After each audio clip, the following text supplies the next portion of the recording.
అసలు అందం అంటే ఏంటి? అది రూపమో, రంగో, అలంకారమో కాదు. ఏ ఒక్కరి జడ్జ్మెంటో, అభిప్రాయమో కాదు. ఒక కవి వర్ణనో, చిత్రకారుడి బొమ్మో కాదు. మరేంటది?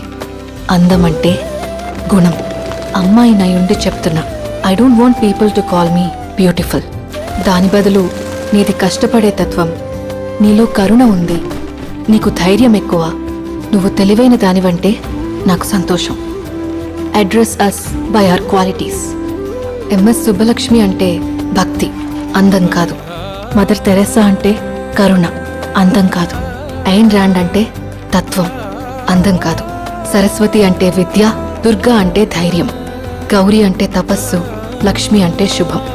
ఇలా ఏ దేవతనైనా ఆమె క్వాలిటీస్ కోసమే పూజిస్తారు, ఆమె అందం కోసం కాదు. నీ గుణాలే నీ సంతకమవుతాయి, నీ అందం కాదు.